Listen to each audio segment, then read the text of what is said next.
Hello, എന്തുണ്ട് വിശേഷം? സുഖമായിട്ടിരിക്കുന്നോ? എല്ലാവരും സുഖമായിട്ടിരിക്കുന്നു എന്ന് വിചാരിക്കുന്നു. ഇന്നൊരു ഡേ ഇൻ മൈ ലൈഫാണ്. കുറേ ദിവസമായി ഇങ്ങനെ പ്ലാൻ ചെയ്യുന്നു ഇതെടുക്കാൻ വേണ്ടി. ഇന്ന് എടുക്കാമെന്ന് വെച്ചു. ഇന്നങ്ങനെ സ്പെഷ്യൽ ഡേ ഒന്നും അല്ല, എന്നാലും എടുക്കാമെന്ന് വെച്ചു. ശരിക്കും പറഞ്ഞാൽ അതിൽ വോയിസ് ഉണ്ടായിരുന്നേ, പക്ഷേ ഞങ്ങൾ രാത്രി ഫാൻ ഇട്ടാൽ കിടന്നുറങ്ങുന്നത്. അതിൻ്റെ നോയ്സ് കയറി വന്നതുകൊണ്ട് ഒന്നും ക്ലിയർ അല്ല. അതുകൊണ്ട് അതങ്ങ് ഒഴിവാക്കി. ഇതിപ്പോൾ ഞാനങ്ങ് വോയിസ് കൊടുക്കാമെന്ന് വെച്ചു. രാവിലെ എണീറ്റ് കഴിഞ്ഞാൽ തക്കു എന്തായാലും പാലൊക്കെ കുടിച്ചതിന് ശേഷമാണ് പല്ലേക്കാറുള്ളത്. ഇന്ന് ഡേ ഇൻ മൈ ലൈഫ് എടുക്കുകയാണല്ലോ എന്ന് വിചാരിച്ചിട്ട് ആദ്യമേ തന്നെ ബ്രഷ് ചെയ്യിപ്പിച്ചു. ഈ ബ്രഷ് ചെയ്യുന്നത് അവൾ പേസ്റ്റ് ഒന്നും ഉപയോഗിച്ചിട്ടില്ല. നമ്മൾ ബ്രഷ് ചെയ്യാൻ തുടങ്ങിയിട്ടില്ല. കാരണം അവൾ തുപ്പുന്നതൊന്നും പ്രോപ്പറായിട്ട് തുപ്പാൻ തുടങ്ങിയിട്ടില്ല. ഇടയ്ക്കേ തുപ്പുള്ളൂ, ഇടയ്ക്ക് അതങ്ങ് ഇറക്കും. അപ്പം അതുകൊണ്ട് തന്നെ എനിക്ക് അത്ര ഉറപ്പില്ല പേസ്റ്റ് ഇട്ടാലും. എന്നാലും കുഴപ്പമില്ല എന്നാണ് പറയുക. എന്നാലും ഞാനങ്ങനെ പേസ്റ്റ് ഉപയോഗിച്ച് തുടങ്ങിയില്ല അവൾക്ക് വേണ്ടിയിട്ട്. ബ്രഷ് വെച്ചിട്ട് ചുമ്മാ ഇങ്ങനെ ആക്കും. ഇപ്പോൾ ഒരു താഴെ മേലെയൊക്കെയായിട്ട് അവൾക്കൊരു 12 പല്ല് വന്നിട്ടുണ്ട്. ഇനി സൈഡിലുള്ള പല്ലൊക്കെ വന്ന് തുടങ്ങിയിട്ടേ ഉള്ളൂ. ശരിക്കും പറഞ്ഞാൽ തക്കുന് ആദ്യം വരുന്നത് സൈഡിലെ പല്ലാണ്. ഞാൻ ഈ 6-7 മാസമായ സമയത്ത് ഇങ്ങനെ നമ്മൾ കോട്ടൺ വെച്ചൊക്കെ ക്ലീൻ ചെയ്യുന്ന സമയത്ത് ഞാൻ നോക്കിയിരിക്കുമായിരുന്നു, ഫ്രണ്ടിൽ 2 പല്ലിപ്പോൾ വരും. പക്ഷെ അത് വന്നില്ല. അവൾക്ക് മുകളിൽ സൈഡിൽ പല്ലാണ് ആദ്യം വന്നത്. അപ്പോൾ തന്നെ ഭയങ്കര ക്യൂരിയോസിറ്റി. പക്ഷെ ഞാനും അത് കണ്ടില്ല. ഞാൻ വീട്ടിൽ പോയതിന് ശേഷം ചെറമ്മയുടെ മോളാണ് അത് എന്നെ അവളെ കളിപ്പിക്കുന്ന സമയത്ത് ചേച്ചി ഈ സൈഡിൽ പല്ലുണ്ട് എന്ന് പറയുന്നത്. അങ്ങനെയാണ് ആ പല്ല് കിടന്നത്. പിന്നെ ഫ്രണ്ടിൽ പല്ലും വന്ന് താഴെയും പല്ല് വന്നതിന് ശേഷമാണ് നമ്മൾ ബ്രഷ്, ശരിക്കും പറഞ്ഞാൽ ഈ ഒരു സിലിക്കണിൻ്റെ ബ്രഷ് വാങ്ങിയിട്ട് അവളെ ബ്രഷ് ചെയ്യിപ്പിക്കുന്നത്.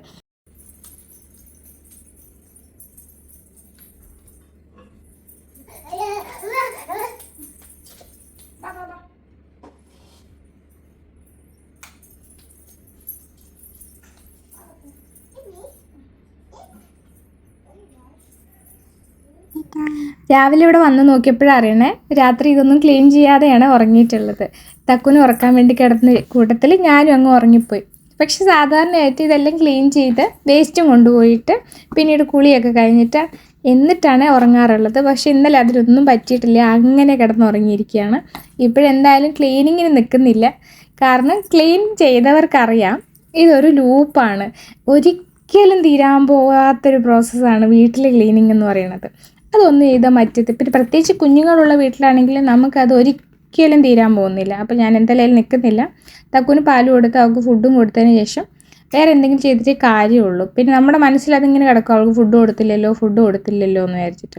ആ ഒരു ഗിൽട്ട് ഫീലിംഗ് ഒഴിവാക്കാൻ വേണ്ടി നമ്മൾ ഫുഡൊക്കെ കൊടുത്തിട്ടാണ് വേറെ എന്തെങ്കിലും നിൽക്കാറുള്ളൂ. ഇന്ന് അവൾക്ക് റാഗി പാൻകേക്ക് ഉണ്ടാക്കാമെന്ന് വിചാരിച്ചു. കാരണം ഇന്നലെ രാത്രി കുറേ വീഡിയോസ് ജയനും രേഷയൊക്കെ വന്നിട്ടുണ്ടായിരുന്നു. അപ്പോൾ നമ്മൾ കുറേ വീഡിയോസ് ഇങ്ങനെ കുഞ്ഞുങ്ങളുടെ ഫുഡിനും വെയിറ്റ് ഗെയിനിങ്ങിനെ പറ്റിയ കുറേ ഫുഡൊക്കെ, അതിനകത്തൊക്കെ മിക്കവാറും ഈ ഒരു റാഗിയാണ് കണ്ടൻറ്റ്. അപ്പോൾ റാഗി വെച്ച് ഇന്ന് പാൻകേക്ക് ഉണ്ടാക്കാമെന്ന് വെച്ചു. അവളങ്ങനെ റാഗീൻ്റെ കുറുക്കല്ലാതെ വേറെ ദോശയൊക്കെ കഴിച്ചിട്ടുണ്ട്, എന്നാലും വേറെ ഇങ്ങനെ പാൻകേക്കായിട്ട് കഴിച്ചിട്ടൊന്നുമില്ല. അപ്പോൾ അത് എന്തായാലും ഉണ്ടാക്കി കൊടുക്കാമെന്ന് വെച്ചു. ആ സമയത്ത് നോക്കുമ്പോഴാണെങ്കിൽ ശരിക്കും പറഞ്ഞാൽ ഈ പോട്ടി ട്രെയിനിങ് ഒക്കെ തുടങ്ങുന്ന സമയത്ത് നമ്മൾ കുറേ വീഡിയോസും ഷോർട്സും പിന്നെ പല കുഞ്ഞുങ്ങളുള്ള അമ്മമാരുടെ അടുത്തൊക്കെ ചോദിക്കുക. അപ്പോൾ അവർക്കൊക്കെ പറയുന്നത് പല പല സമയങ്ങളാണ്. കോമൺ ആയിട്ട് പറയുന്നത് കുഞ്ഞുങ്ങൾ തന്നെ ഒരു സൈൻ കാണിക്കും, അതാണ് കറക്റ്റായിട്ടുള്ള സമയം, അത് അമ്മമാർക്ക് മനസ്സിലാവുന്നതാണ്. ഞാൻ നോക്കുന്ന സമയത്ത് തക്കുവിന് അങ്ങനെ പ്രത്യേകിച്ച് മാറ്റങ്ങളൊന്നും എനിക്ക് തോന്നിയില്ല. ഡയപ്പർ ഒഴിവാക്കി ഞാൻ ഡേ ടൈമിൽ ഒഴിവാക്കി കുറച്ച് നാൾ നോക്കിയായിരുന്നു. പക്ഷേ ആ സമയത്തൊക്കെ അവിടെ ഇവിടെയൊക്കെ മുള്ളി വെച്ച് അതിൽ തന്നെ കാല് തെന്നി മലർന്ന് തലയടിച്ച് വീണ് കരച്ചിലും ബഹളവും ഒക്കെയാണ്. അപ്പോൾ അതൊക്കെ കണ്ടപ്പോൾ വീണ്ടും ഞാൻ ഈ ഡയപ്പർ വീണ്ടും പകൽ സമയത്ത് ഉപയോഗിക്കാൻ തുടങ്ങി. പക്ഷേ ഇപ്പോൾ രാത്രി എന്തായാലും ഇത് ഉപയോഗിക്കാതിരിക്കാൻ പറ്റില്ല. അത് അത്രയ്ക്കൊന്നും ആയിട്ടില്ല. പോട്ടി ട്രെയിനിങ് സമയത്ത് ഓക്കെ, ഈ ഒരു സമയത്ത് അവൾ പ്രോപ്പറായിട്ട് പോയിൻ്റ് ഔട്ട് ചെയ്യാനും കമ്മ്യൂണിക്കേറ്റ് ചെയ്യാനൊക്കെ തുടങ്ങിയിട്ടുണ്ട്. എന്നാൽ ശരി ഇപ്പോൾ തുടങ്ങാമെന്ന് വെച്ച് തുടങ്ങിയതാണ്. പക്ഷേ അത് സക്സസ്ഫുള്ളി അവൾ കംപ്ലീറ്റ് ചെയ്തു. അവളിപ്പോൾ എല്ലാം ഈ പോട്ടി തന്നെയാണ് യൂസ് ചെയ്യുന്നത്. ചുരുക്കി പറഞ്ഞാൽ എൻ്റെ ഒരു മദർഹുഡ് ജേണിയിൽ ഞാൻ മനസ്സിലാക്കിയത്, നമ്മൾ ഒരുപാട് ടെൻഷൻ്റെയും ആങ്സൈറ്റിയുടെ ഒന്നും കാര്യമില്ല എന്നാണ്. പക്ഷേ ഇതൊന്നും ഇല്ലാണ്ട് ടെൻഷനും ആങ്സൈറ്റി സ്ട്രഗിളും അതുപോലെ തന്നെ കംപ്ലയിൻസും പിന്നെ കമ്പാരിസണും ഇതൊന്നും ഇല്ലാണ്ട് ഈ ഒരു പോയിന്റിൽ എത്താനും പറ്റുന്നില്ല. അതാണ് വലിയൊരു സ്ട്രഗിൾ എന്ന് പറയുന്നത്.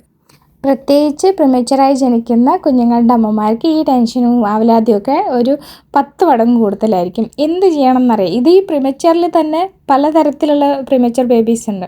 അപ്പോൾ അതിനകത്ത് എക്സ്ട്രീം പ്രിമച്ചർ ബേബീസിൽ പെട്ടതാണ് ഞാനും എൻ്റെ കൂടെയുള്ള അമ്മമാരും. അപ്പം ഞങ്ങൾക്ക് പരസ്പരം സംസാരിക്കുമ്പോൾ ഇതാണ് ഇവരുടെ ഒന്നെങ്കിൽ വെയിറ്റ് ഗെയിൻ, അല്ലെങ്കിൽ മൈൽ സ്റ്റോൺ കംപ്ലീറ്റ് ആവാത്ത, അല്ലെങ്കിൽ ഈ പറഞ്ഞ സ്പീച്ച് ഡിലേ, പോട്ടി ട്രെയിനിങ്, അങ്ങനെ പല കാര്യങ്ങൾ മാത്രമേ ഞങ്ങളിപ്പോഴും അങ്ങോട്ടും ഇങ്ങോട്ടും സംസാരിക്കുന്നുള്ളൂ. പക്ഷെ നമ്മളിത് നോർമലായിട്ടുള്ള ഒരു മെച്ചുവേർഡായി ജനിച്ച ഒരു കുഞ്ഞിൻ്റെ അമ്മയോട് സംസാരിക്കുമ്പോഴോ, അല്ലെങ്കിൽ കുഞ്ഞ് വളർന്നു 5-6 വയസ്സുള്ള ഒരു അമ്മയോട് സംസാരിക്കുമ്പോഴോ അവർക്കത് മനസ്സിലാവുന്നില്ല, അല്ലെങ്കിൽ അവർക്കത് ചിലരത് പണ്ട് ഞങ്ങൾ എന്തോ ചെയ്തു മറന്നുപോയി അങ്ങനെയൊക്കെ പറയുന്നവരും ഉണ്ട്. അപ്പോൾ നമുക്ക് പ്രോപ്പറായിട്ട് സപ്പോർട്ട് എന്ന് പറയുന്നത് നമ്മുടെ കൂടെ തന്നെയുള്ള ആൾക്കാരിൽ നിന്നാണ് കുറേ കൂടി കിട്ടാറുള്ളത്. മെൻ്റലി ആണെങ്കിലും നമ്മൾ ഓക്കെ ആവുന്നത് നമ്മുടെ കൂടെയുള്ള ഈ ഒരു സർക്കിളിൽ സംസാരിക്കുമ്പോഴാണ് കുറച്ചുകൂടി ഓക്കെ ആവാറുള്ളത്. അങ്ങനെ എനിക്ക് തോന്നിയിട്ടുണ്ട്. ഇപ്പം എന്തായാലും ഇതൊക്കെ ജീവിതത്തിൻ്റെ ഒരു ഭാഗമായി ഞങ്ങളിങ്ങനെ മുന്നോട്ട് പോകുന്നു. അടുത്തത് ക്ലീനിങ് ആണ്. ക്ലീനിങ് എന്തായാലും ഓൾറെഡി സ്റ്റാർട്ട് ചെയ്തിട്ടുണ്ട്. ഒരു കുഞ്ഞു സ്പേസാണ്. എനിക്ക് തോന്നുന്നു എല്ലാ വീടിൻ്റെ ഒരു കുഞ്ഞു പോർഷൻ, ഏറ്റവും ചെറിയ പോർഷനായിരിക്കും കിച്ചൺ എന്ന് പറയുന്നത്. പക്ഷെ അവിടെ നമ്മൾ 1 മണിക്കൂർ, 2 മണിക്കൂർ, 3 മണിക്കൂറും എത്രത്തോളം സമയം എടുത്താലും അത് ക്ലീൻ ചെയ്യാൻ പറ്റും, പ്രോപ്പറായിട്ട് ക്ലീൻ ചെയ്യാൻ പറ്റാറില്ല. ഇപ്പോൾ ബാക്കി ക്ലീനിങ് കഴിഞ്ഞാൽ തന്നെ എനിക്ക് ഇപ്പോൾ ഇഷ്ടമില്ലാത്തൊരു ഭാഗം എന്ന് പറഞ്ഞിട്ട് പാത്രം കഴുകുന്നതാണ്. ശരിക്കും പറഞ്ഞാൽ എൻ്റെ ഒരു കുക്കിംഗ് അല്ല, നമ്മൾ ഈ കുക്കിങ്ങൊക്കെ തുടങ്ങുന്ന ഒരു സമയത്ത് ആദ്യം തന്നെ നമ്മൾ ഹെൽപ്പ് ചെയ്യാനാണല്ലോ പോവുക. അപ്പോൾ പാത്രം കഴുകലിലാണ് മിക്കവാറും ആൾക്കാർ സ്റ്റാർട്ട് ചെയ്യുക, കിച്ചണിലെ ഡ്യൂട്ടിയൊക്കെ. അപ്പോൾ ഞാൻ എൻ്റെ ഒരു ടീനേജ് മുതലാണ് പാത്രം കഴുകുന്നത് ഒരു ശീലമായിട്ടുള്ളത്. അപ്പോൾ അന്ന് ഒത്തിരി പാത്രങ്ങൾ, ഇപ്പം ഞങ്ങളുടെ പഴയ വീടാണ്, പഴയ വീടിൻ്റെ പുറത്താണ് നമ്മൾ പാത്രം കഴുകുന്ന സ്ഥലം. അതിന് കൊട്ടത്തളം എന്നാണ് പറയുക. അപ്പോൾ ഈ കൊട്ടത്തളത്തിൽ കുറേ പാത്രങ്ങൾ, രാവിലത്തെ പാത്രങ്ങളുണ്ടായിരിക്കും. അപ്പോൾ അത് കഴിഞ്ഞ് വരുമ്പോൾ അടുത്ത പാത്രങ്ങൾ, അടുത്ത സെറ്റ് ഓഫ് പാത്രങ്ങൾ. അന്നാണെങ്കിൽ വീട് പണി നടക്കുവാണ്. അപ്പോൾ അവർക്ക് ഫുഡ് കൊടുത്ത പാത്രങ്ങളും എല്ലാം ഞാനാണ് ഇതെല്ലാം ഇരുന്ന് കഴുകുന്നത്. ഈ ഗ്ലൗസൊക്കെ മേടിച്ച് കഴുകും. അപ്പോൾ അവസാനം ഗ്ലൗസും കയറി. പിന്നെ എനിക്ക് ഓർമ്മയുണ്ട്, ഞാൻ ഈ ബ്രെഡിൻ്റെ കവറൊക്കെ ഉണ്ടല്ലോ, ബ്രെഡ് മേടിക്കുന്ന കവറൊക്കെ എടുത്ത് അത് കയ്യിലിട്ട് വീണ്ടും പാത്രം കഴുകാനൊക്കെ തുടങ്ങും. അത്രമാത്രം എൻ്റെ ഈ ടീനേജിൻ്റെ അവസാനത്തിലും എൻ്റെ ഒരു യങ് ലൈഫ് തുടങ്ങുമ്പോഴൊക്കെ ഞാൻ ഈ പാത്രം കഴുകിയാണ് തീർത്തിട്ടുള്ളത്. അതുകൊണ്ട് തന്നെ എനിക്കിപ്പോൾ പാത്രം കാണുമ്പോൾ ഭയങ്കര അലർജിയാണ്. ഒത്തിരി പാത്രങ്ങളുള്ള വീട്, പക്ഷേ കടയിലൊക്കെ കാണാൻ ഇഷ്ടമാണ്. പക്ഷേ ഈ അടുക്കളയിൽ ഈ പാത്രങ്ങൾ കാണുമ്പോൾ ഭയങ്കര ഒരു ബുദ്ധിമുട്ട്, അത്ര ഒരു സഫക്കേഷൻ പോലെയാണ് പാത്രം കാണുന്നത്. എത്ര കുറച്ച് പാത്രം യൂസ് ചെയ്യാൻ പറ്റുമോ അത്രയും മതി എന്നാണ് എനിക്ക് എപ്പോഴും തോന്നിയിട്ടുള്ളത്. പണ്ട് സമയത്ത് ഇപ്പം നമ്മൾ വീട്ടിലൊക്കെ ആണെങ്കിൽ എന്തെങ്കിലും ആവശ്യം വരുമ്പോൾ നമുക്ക് ഉപയോഗിക്കാം എന്ന് പറഞ്ഞ് വലിയ വലിയ ചരുവമൊക്കെ എടുത്ത് വെച്ചിട്ടുണ്ട്. ഇപ്പോഴെന്തെങ്കിലും ആവശ്യത്തിന് നമ്മൾ വീട്ടിൽ അങ്ങനെ കുക്ക് ചെയ്യാറില്ലല്ലോ, എല്ലാം പുറത്തല്ലേ, അല്ലെങ്കിൽ ഓർഡർ ചെയ്യുക, അങ്ങനെയൊക്കെ കാര്യങ്ങൾ. അപ്പോൾ ആ പാത്രങ്ങളൊക്കെ എനിക്കറിയില്ല, എനിക്ക് കാണുമ്പോൾ എനിക്കുള്ളൊരു ബുദ്ധിമുട്ട് കൊണ്ട് ഞാൻ അങ്ങനെയാണ് ചിന്തിച്ചു പോണത്. എനിക്ക് ഏറ്റവും കുറച്ച് പാത്രം, പിന്നെ അത് ഇങ്ങനെ ഒന്ന് കടുക് വറുത്ത് കഴിഞ്ഞാൽ അല്ലെങ്കിൽ ഒരു കറി ഉണ്ടാക്കി അത് മാറ്റി അതിൽ തന്നെ യൂസ് ചെയ്യുമ്പോഴാണ് കുറച്ചുകൂടി എനിക്ക് മനസ്സിനൊരു സംതൃപ്തി തോന്നാറുള്ളത്. കൈ ഡ്രൈ ആവുന്നത്, സോപ്പ് അലർജി, അതൊക്കെ മാറ്റി വെച്ചാലും മെൻ്റലി ഭയങ്കര ഒരു ബുദ്ധിമുട്ടാണ്. പാത്രം കഴുകലൊക്കെ കഴിഞ്ഞ് ഒരുവിധം എല്ലാം ഒതുക്കി വെച്ചപ്പോഴും ഇപ്പോൾ തക്കു എങ്ങനെയാണെന്ന് വെച്ചാൽ എപ്പോഴും എല്ലാം ഒന്നും ചെയ്യാനൊന്നും സമ്മതിക്കുകയൊന്നുമില്ല. അവൾക്ക് ഇങ്ങനെ സ്പേസ് ഇല്ല, അവൾ ഒറ്റപ്പെടുന്നു, അല്ലെങ്കിൽ അവളെ കെയർ ചെയ്യുന്നില്ല എന്ന് കണ്ടാൽ അവൾ ഏതെങ്കിലും വിധത്തിൽ എന്നെ ഇങ്ങനെ ബുദ്ധിമുട്ടിച്ച് അല്ലെങ്കിൽ ശല്യപ്പെടുത്തി ഇങ്ങനെ അവളെ എടുപ്പിക്കും. അപ്പോൾ അവളും ഓക്കെ ആവും. പിന്നെ പലപ്പോഴും ഇതുപോലെ ഒരു കൈ വെച്ചോ, എല്ലാവരും ഇങ്ങനെയൊക്കെ തന്നെയായിരിക്കും ചെയ്യുന്നുണ്ടായിരിക്കും. ഞാൻ എപ്പോഴും ആലോചിക്കും, ഇപ്പോൾ നമ്മുടെ അമ്മമാരൊക്കെ നമ്മളെപ്പോഴും കേൾക്കേണ്ടി വരുന്നതാണ്, പണ്ട് ഇതിന് കൂടുതൽ, അതായത് 2-3 കുഞ്ഞുങ്ങളുള്ള അമ്മമാർ എങ്ങനെയാണ് ഹാൻഡിൽ ചെയ്തിട്ടുള്ളത്. ഇപ്പം ഞങ്ങളുടെ വീട്ടിലാണെങ്കിൽ 4 മക്കളുണ്ട്. അപ്പോൾ എങ്ങനെയാണ് അങ്ങനെ അമ്മ ഹാൻഡിൽ ചെയ്തിട്ടുണ്ടായിരിക്കുക, അങ്ങനെയൊക്കെ നമ്മൾ എപ്പോഴും ചിന്തിക്കും. എപ്പോഴും ഈ ഒരു കമ്പാരിസൺ നമ്മൾ കാണുന്നവരും നമ്മളുടെ ഉള്ളിലൊക്കെ ഈ അമ്മമാർ പരസ്പരം ഇങ്ങനെ അറിയാതെ തന്നെ കമ്പയർ ചെയ്യും. ജനറേഷൻസിൽ നമുക്കിപ്പോൾ അങ്ങനെ തോന്നും, അങ്ങോട്ടും ഇങ്ങോട്ടൊക്കെ കമ്പയർ ചെയ്യാനൊക്കെ ഞാനും ചെയ്യാറുണ്ട്. പക്ഷേ എപ്പോഴും ആലോചിക്കും, ഞാനിങ്ങനെ ഒരു ഫുൾ ടൈം, അതായത് 24/7 ഇങ്ങനെ ഒരു മദർ ആവുന്നത് എൻ്റെ വലിയൊരു നഷ്ടം കൊണ്ട് മാത്രമാണ്. ശരിക്കും പറഞ്ഞാൽ ആ ഒരാളുടെ നഷ്ടത്തിൽ മാത്രമാണ് എനിക്കിങ്ങനെ കുഞ്ഞിനെ ഇങ്ങനെ ഈ ഒരു 24/7 ഞാൻ ഹോൾഡ് ചെയ്ത് വെക്കുന്നത്. അല്ലെങ്കിൽ തീർച്ചയായിട്ടും എൻ്റെ അമ്മയാണ് കുഞ്ഞുങ്ങളെ, നമ്മുടെ ഇപ്പോൾ ചേച്ചിയുടെ കുട്ടികളൊക്കെ ആണെങ്കിലും അവരെയൊക്കെ ഒരു 2, 3, 4, 5 വയസ്സ് വരെ അമ്മ തന്നെയാണ് നോക്കിയിട്ടുള്ളത്. അപ്പോൾ ആ ഒരു സമയത്ത് ഞാൻ വിചാരിച്ചു എന്തായാലും അമ്മയുണ്ടാവും, അമ്മയായിരിക്കും കെയർ ചെയ്യുക കുഞ്ഞിനെ, എനിക്കത്ര വലിയ കാര്യമായിട്ട് നോക്കേണ്ടത് വരില്ല എന്നൊക്കെ ഞാൻ എപ്പോഴൊക്കെയോ ഞാൻ ചിന്തിച്ചായിരുന്നു. പക്ഷേ അമ്മയുടെ അസുഖത്തിനൊക്കെ മുന്നെയാണ്, ഇപ്പോൾ കുഞ്ഞുണ്ടാവുന്നതിനൊക്കെ മുന്നെയാണ്. എനിക്കൊരു കുഞ്ഞുണ്ടാവുകയാണെങ്കിൽ അമ്മ നോക്കും, അമ്മ കെയർ ചെയ്യും, അല്ലെങ്കിൽ അമ്മയായിരിക്കും ഫുഡ് കൊടുക്കുന്നുണ്ടായിരിക്കുക. അങ്ങനെയൊക്കെ ഞാൻ എപ്പോഴൊക്കെയോ ചിന്തിച്ചിട്ടുണ്ട്. പക്ഷേ നമ്മളുടെ റിയാലിറ്റിയിൽ അല്ലെങ്കിൽ റിയൽ ലൈഫിൽ വന്നപ്പോൾ ഇതൊക്കെ മാറി, എല്ലാം മാറി. എങ്ങനെയൊക്കെയോ 360 ഡിഗ്രിയിൽ ജീവിതം തന്നെ മാറി. ഞാൻ ഒരിക്കലും ചിന്തിക്കാത്ത രീതിയിൽ ഇപ്പോൾ ഈ പറഞ്ഞ പോലെ 24 മണിക്കൂറും ഒരു മദറായിട്ട് തന്നെ ഇരിക്കുന്നതിൽ പല തരത്തിലുള്ള മെൻ്റലി നമുക്ക് പ്രശ്നങ്ങളുണ്ട്. എങ്കിൽ പോലും കുഞ്ഞിന് വേണ്ടിയാണല്ലോ എന്ന് ആലോചിച്ച് മാത്രം ഇരിക്കുന്നു. പക്ഷേ ഇതൊന്നും എപ്പോഴും എൻജോയ് ചെയ്യുന്നതോ എപ്പോഴും നമുക്ക് ഓക്കെ ആയിട്ടുള്ളതോ ഒരു സിറ്റുവേഷനല്ല. എല്ലാ അമ്മമാരും അങ്ങനെ പറയുന്നോ എന്ന് എനിക്കറിയില്ല. ഞാൻ അങ്ങനെയാണ്. എനിക്കങ്ങനെ എപ്പോഴും ഞാൻ ഈ ഒരു കാര്യത്തിൽ ഓക്കെ ആണോ എന്ന് ചോദിച്ചാൽ അല്ല, സത്യസന്ധമായിട്ടല്ല. പിന്നെ അതങ്ങനെ ഓരോ ദിവസം അങ്ങനെ കടന്നു പോകണു, കുഞ്ഞുണ്ട് അങ്ങനെയൊക്കെ. പിന്നെ ഇങ്ങനെ ക്ലീനിങ് ഒക്കെയാണ്, മിക്കവാറും ഈ ക്ലീനിങ് തന്നെയാണ്. കുക്കിങ്ങിനെക്കാട്ടിലും വീട്ടിൽ വേണ്ടത് ക്ലീനിങ് ആണ്. കുഞ്ഞുങ്ങളുള്ള സമയത്ത് പ്രത്യേകിച്ച് അവർ നമ്മളൊരു സൈഡിൽ കൂടെ ക്ലീൻ ചെയ്യും, മറ്റേ സൈഡിൽ കൂടെ ഇങ്ങനെ ഇതാക്കും. എല്ലാം ജീവിതത്തിൻ്റെ ഒരു ഭാഗമായി. ഇപ്പം നമ്മൾ വലിയ വീടാണെങ്കിലും ചെറിയ വീടാണെങ്കിലും കുറച്ച് പേരാണെങ്കിലും ഒത്തിരി പേരാണെങ്കിലും ഈ എല്ലാ പണികളും, അതായത് ഇപ്പോൾ ക്ലീനിങ് ആണെങ്കിലും കിച്ചണിലെ ആണെങ്കിലും ഇപ്പോൾ അലക്കുന്ന കാര്യമാണെങ്കിൽ എല്ലാം നമ്മൾ തന്നെ ചെയ്യണം. എല്ലാ പണിയുണ്ട്, ഇതിൻ്റെയൊക്കെ ഡ്യൂറേഷൻ മാറുന്നുള്ളൂ. ഞാനിപ്പോൾ കണ്ടോ കുറച്ച് കഴിഞ്ഞപ്പോൾ കുറച്ചൊരു സ്കിൻ കെയർ, എനിക്കാണെങ്കിൽ ഫേസിൽ ഇങ്ങനെ ഡാർക്ക് സ്പോട്ട് മെലാസ്മയൊക്കെ ഉണ്ട്. അപ്പോൾ അതിനൊക്കെ വേണ്ടി ഞാനിങ്ങനെ കുറേ പൊടിക്കൈകളൊക്കെ ചെയ്യാറുണ്ട്.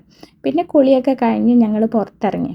ഇപ്പം ശരിക്കും പറഞ്ഞാൽ രാത്രി ഒരു 7:30 കഴിഞ്ഞിട്ടുണ്ട് രാത്രി. പക്ഷേ പകൽ പോലെയാണ്, ഒരു വൈകിട്ട് ഒരു 5:30 6 മണി ആവുന്നതിന് പോലെയാണ് നമ്മൾ കാണുന്നത്. ശരിക്കും ഇതൊരു രാത്രി 7:30 കഴിഞ്ഞിട്ടാണ്.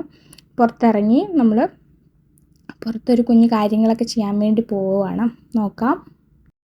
അങ്ങനെ ഞങ്ങൾ നടന്ന് ദേപ്പുട്ട് വഴി കരാമ സെൻറ്ററിലെത്തി കഴിഞ്ഞ് പിന്നെ മലബാർ ഗോൾഡിലെത്തി.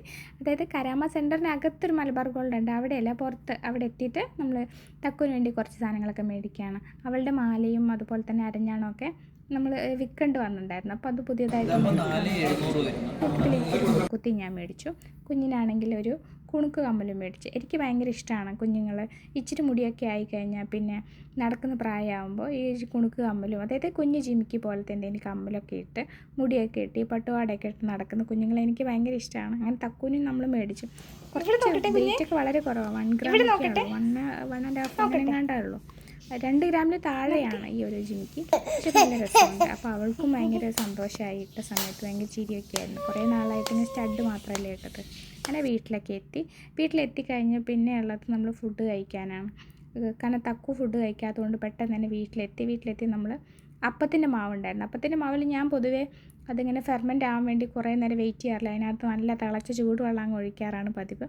അത് അപ്പം തന്നെ സെറ്റാവും. പിന്നെ എയർ ഫ്രയറിൽ കുറച്ച് ചിക്കനും എടുത്ത് വെച്ച് അപ്പം ഉണ്ടാക്കി ഞങ്ങൾ രാത്രി അങ്ങ് കഴിക്കുകയാണ് ചെയ്യുന്നത്. ഇതെന്താ ഇങ്ങനെ ചോദിക്കരുത്, ഞാൻ ഈ ദോശത്തവയിൽ തന്നെയാണ് അപ്പമൊക്കെ ഉണ്ടാക്കാറുള്ളത്. മാവിൻ്റെ ടേസ്റ്റ് മാത്രം വ്യത്യാസം. അങ്ങനെ അതൊക്കെ കഴിഞ്ഞ് ഞങ്ങൾ കിടന്നുറങ്ങി.